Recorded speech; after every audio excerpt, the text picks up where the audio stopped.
Welcome children. Today we continue with the chapter Nazism and the Rise of Hitler for Standard 9th, and this is a concluding part of the lesson. Hitler was interested in the youth of the country. He felt that a strong Nazi society could be established by teaching children Nazi ideology. Now, why the youth? Because the youth are the future of a country. The youth are full of energy, passionate, and have a desire to make an impact to prove themselves. This Hitler knew very well, and in order to establish a strong Nazi society, he needed to catch and teach them when they were young. To create a strong Nazi society, it required control over the child both inside and outside the school. What happened in schools under Nazi? Let's have a look. The schools were first cleansed and purified. This meant that the teachers who were Jews or seen as politically unreliable were dismissed, and all the schools were given German teachers. In schools, the children were first segregated and they were divided into two groups, desirables and undesirables. The Germans and the Jews could not sit together nor play together. The undesirable children, like the Jews, the physically handicapped, the gypsies, were thrown out of the school, and finally in 1940 they were taken to the gas chambers. Only good German children were given Nazi schooling, where they were taught the Nazi ideology. The school textbooks were rewritten.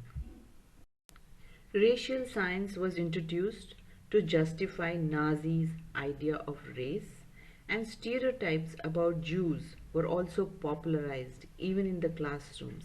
They were called as killers of Christ and parasite vermin, meaning they were animals that spread diseases.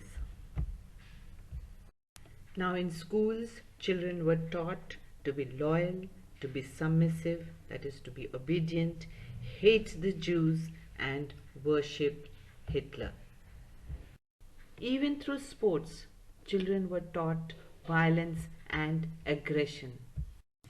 Hitler believed that boxing could make children steel-hearted, strong and masculine.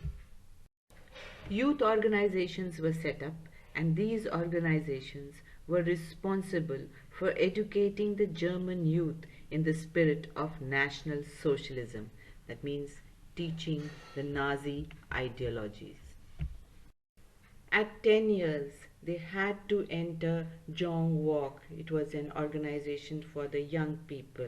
And by 14, all boys had to join the Nazi Youth Organization, which was later called as Hitler Youth. Now, in these organizations, the youth learned to worship war, glorify violence and aggression, condemn democracy, and hate Jews, the gypsies, blacks, and all those who were considered undesirable. Now, after a period of rigorous ideological and physical training, the youth then joined the labor service, usually at the age of 18, and then they had to serve the armed forces or enter one of the Nazi organizations. Moving ahead to the next topic, the Nazi cult of motherhood. The children were repeatedly told in Nazi Germany that women were completely different from men, and the fight for equal rights between men and women was wrong, as it would destroy the society. While the boys were taught to be aggressive, masculine and steel-hearted, the girls were told that they had to become good mothers and bear pure-blooded Aryan children. Now the girls had to maintain the purity of their race. That means they could not marry outside their community, and they had to maintain a distance from the Jews. From a very young age, the girls were taught that they had to look after their homes and teach the children Nazi values. In 1933, Hitler made a statement saying, "In my state, the mother is the most important citizen." But in Nazi Germany, all mothers were not treated equally. Women who bore racially undesirable children were punished, and women who produced racially desirable children were awarded. Now, the women who bore racially desirable children were given favored treatment in hospitals. They were also given concessions in shops, theatres, and in railway fares. To encourage the women to produce more children, honor crosses were given to the women, and women who produced 4 children were given a bronze cross. The women who produced 6 children were given a silver cross, and the women who produced 8 children were given a golden cross. All Aryan women who deviated from the prescribed code of conduct were publicly shamed and severely punished. Those who maintained contact with the Jews, the Poles, and the Russians were paraded through the town with shaved head and blackened faces and placards hanging around their necks, and many received jail sentences also. Moving ahead, we see the art of propaganda used by Hitler. The Nazi rule used language and media with care. They never used words like kill or murder in their official communication. Mass killing was termed as special treatment, final solution, euthanasia, selection, or disinfection.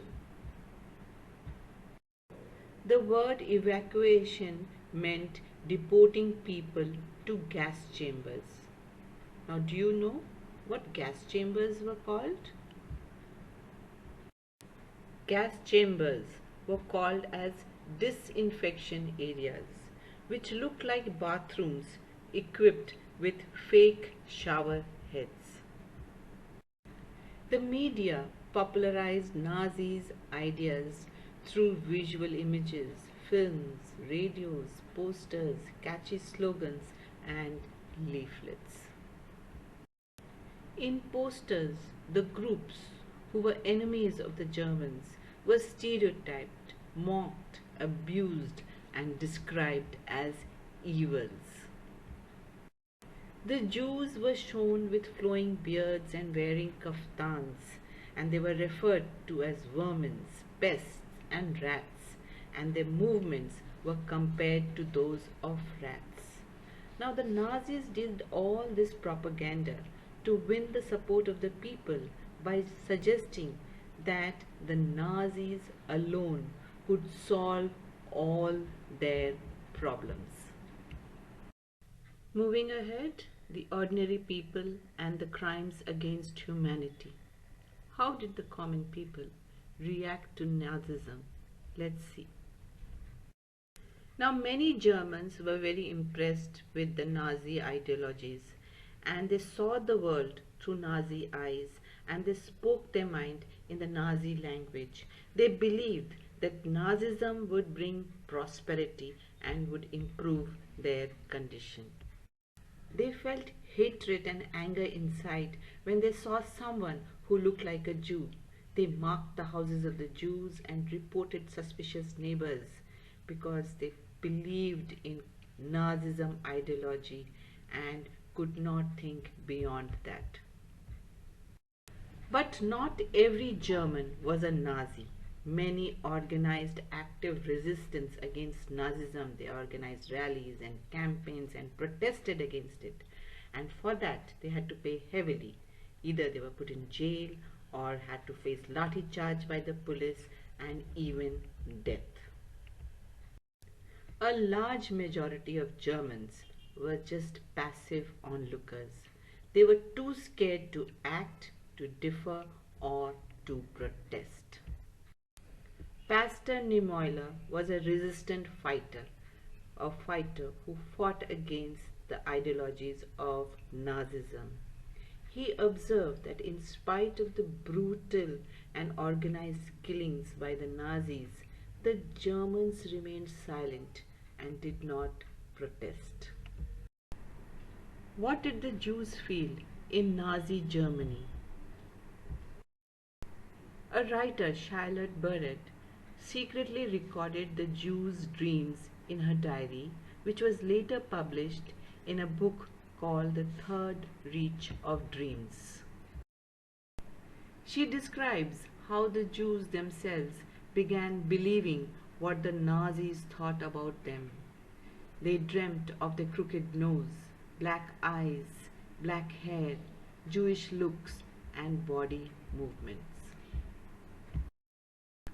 Moving ahead to the next topic, knowledge about the Holocaust.